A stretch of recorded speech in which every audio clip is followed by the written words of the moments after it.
Hey guys, and welcome back. I'm Seiben here for the Aether Hub, bringing you yet more Amonkhet spoilers. In today's video, we'll be looking at some sweet new dual lands, but with a distinct Amonkhet twist.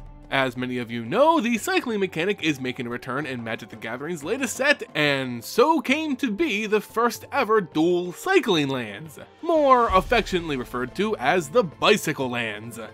For Amonkhet, these are a cycle of ally-colored dual lands with, well, cycling. By paying 2 generic mana and discarding the card, you can draw a card.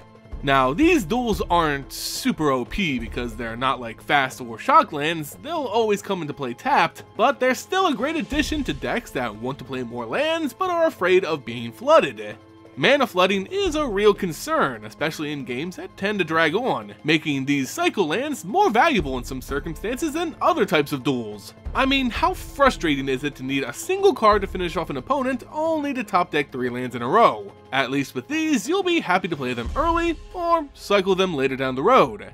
Of course, this isn't the first time we've seen cycle lands. In Urza's Saga, we got 5 monocolor cycle lands that cost the same as the ones in Amonkhet, only they were at a common rarity. We also got monocolored cycles in Onslaught, dropping the 2 generic costs for a single color of the land itself, restricting them to single color heavy decks, but again at common. So the question now is, how much better are the bicycle lands at rare compared to these commons that generally do the same thing? Is being a dual land that much better? Well, yeah, it kinda is. Even though they come into play tapped, these Amonkhet duels still provide the flexibility needed for new deck archetypes to grow and exist. But there's another reason why they're set at rare rather than uncommon, for example. Their typing. Notice how the lands are typed as the basics they can produce? Well, that's actually a huge difference because it makes these duels basic lands. And what can you do with basic lands? That's right, fetch them.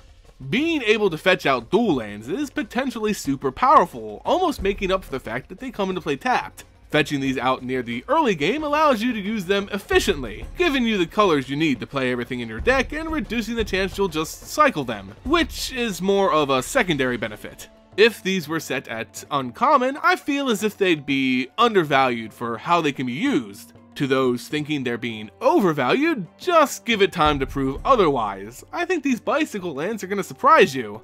At the end of the day, they aren't shock lands, but more along the line of scry lands, filling a similar purpose. Not overpowered, but useful and practical in a variety of situations.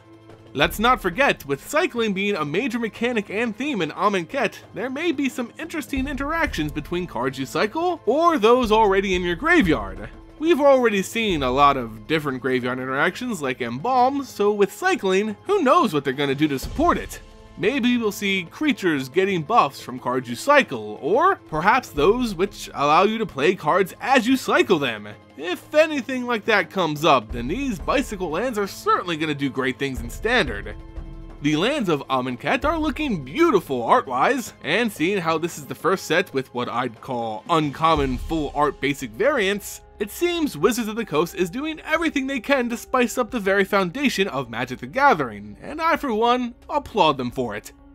Anyway, let me know what you guys think of these new dual cycling lands in the comments below. If you enjoyed the video and want to support the Aether Hub here on YouTube, be sure to give this video a like and subscribe to the channel for more awesome MTG content. As always guys, thank you all so much for watching, and I'll see you next time here on the Aether Hub.